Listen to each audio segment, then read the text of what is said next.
आखिर मध्य प्रदेश विधानसभा का यह सत्र भी हंगामे की भेंट चढ़ गया और सच पूछो तो मध्य प्रदेश की 8.5 करोड़ जनता के साथ सत्ता और विपक्ष मिलकर मजाक कर रहे हैं। नमस्कार, मैं हूं रविंद्र जैन और आप देखना शुरू कर चुके हैं सबकी खबर।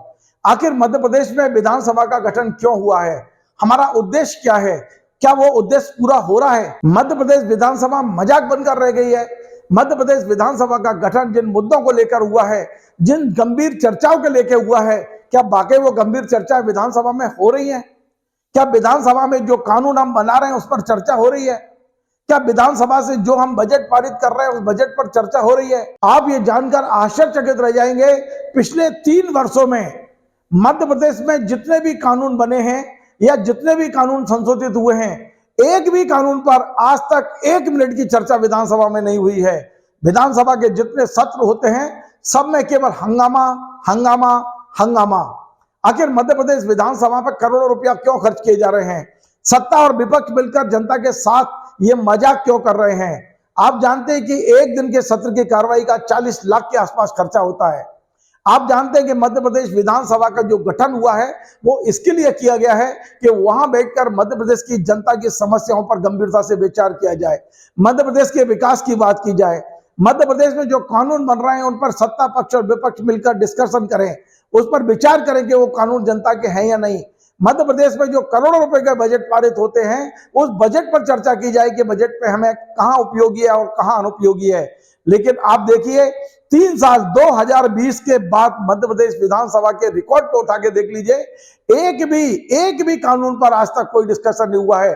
शोर शराबे के बीच मंत्री जी कानून पढ़ते हैं और भरी मत से पारित कर दिया जाता है। हमारे बजट पर भी चर्चा नहीं हो रही है। बजट मध्य प्रदेश में मजाक का पात्र बनकर रह गया है, क्योंकि मार्च माह में जो बजट पारित होता है उसके जितने भी सत्र होते हैं उसमें अनुपूरक बजट लाया जाता है।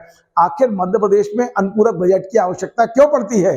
क्योंकि आप अधूरा बजट बनाते हैं, आप जनता की आंखों में धूल झोंक रहे हैं। आप मध्य प्रदेश में सत्ता और विपक्ष मिलकर मध्य प्रदेश की जनता से मजाक कर रहे हैं और विधानसभा हमारे मजाक का सबसे बड़ा अड्डा बन चुका है।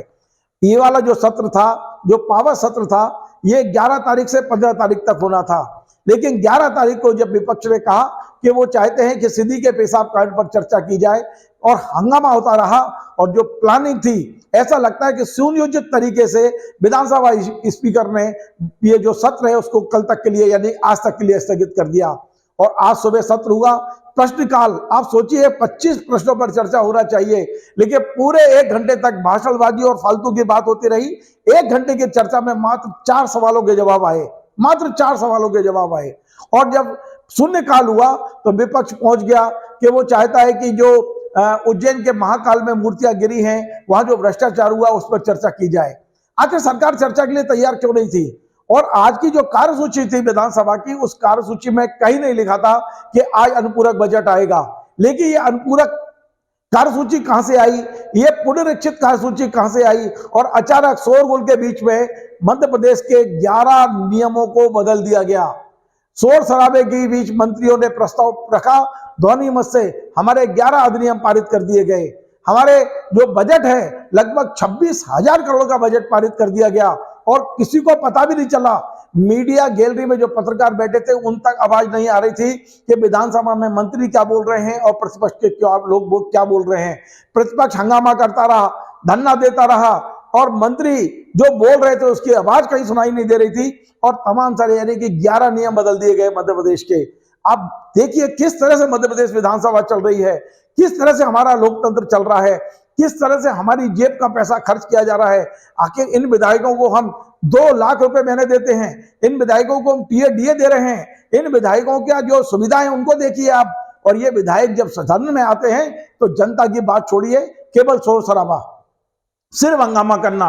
एक समय हुआ करता था जब 5 साल में कम से कम 250-300 बैठकें हुआ करती थी, धीरे धीरे कम होते होते आज 125 बैठक से कम हो रही है विधानसभा में।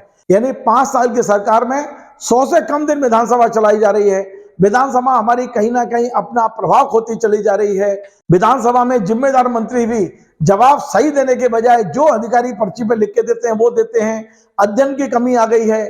मध्य प्रदेश विधानसभा में सबसे शानदार लाइब्रेरी बनी हुई है, लेकिन आप विश्वास करिए हमें 10 विधायक भी लाइब्रेरी में दिखाई नहीं देते। पढ़ने लिखने के से विधायकों का कोई वास्ता नहीं रह गया है।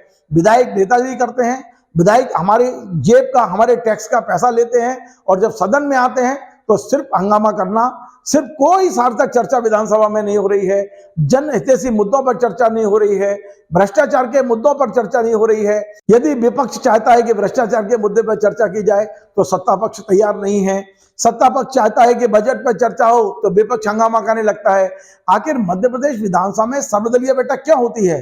क्या स्पीकर की कोई जिम्मेदारी है या नहीं है? मध्य प्रदेश विधानसभा के स्पीकर का यह दायित्व बनता है कि सदन को सुचारू रूप से चलाएं, व्यवस्थित रूप से चलाएं, अधिक से अधिक उपयोग सदन की कार्रवाई का हो और उसका फायदा जनता के हित में हो, हमारी विकास योजनाओं के हित में हो, जनता के लिए अच्छे अच्छे कानून बन सकें, हमारा जो बजट है उसका सही उपयोग हो रहा है नहीं हो रहा इसकी चर्चा की जाए।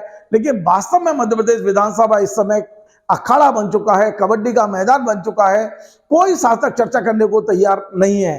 और आखिर जनता को यह निर्णय लेना होगा कि हम किस तरह के विधायकों को चुन रहे हैं, हम किस तरह की विधानसभा बना रहे हैं, हम किस तरह के नेताओं को सदन में पहुंचा रहे हैं जो जनता के मुद्दों से बिल्कुल अलग हो चुके हैं, विमुख हो चुके हैं। इस पर बहुत विचार करने की आवश्यकता है। मध्य प्रदेश में अब वास्तव में यदि आप लोकतंत्र चाहते हैं, मध्य प्रदेश में वास्तव में यदि आप चाहते हैं कि विधानसभा अपनी सार्थकता बना के रखे, विधानसभा का उपयोग जनता के हित में हो, तो अब नेताओं को अपनी जिम्मेदारी को समझना होगा और नेताओं को ये तय करना होगा कि विधानसभा के पटल का जो उपयोग है वो हंगामे के लिए नहीं, सदन में ऐसी कार्रवाई करें जिससे मध्य प्रदेश का विकास हो सके, जिसपे मध्य प्रदेश का विकास हो सके और मध्य प्रदेश अग्रणी श्रेणी में आ सके। हमारा ये कार्यक्रम आपको पसंद आए, आप इसे शेयर करें, लाइक करें, कमेंट करें और आपसे बार बार निवेदन है हमारे इस चैनल को सब्सक्राइब अवश्य करें। धन्यवाद।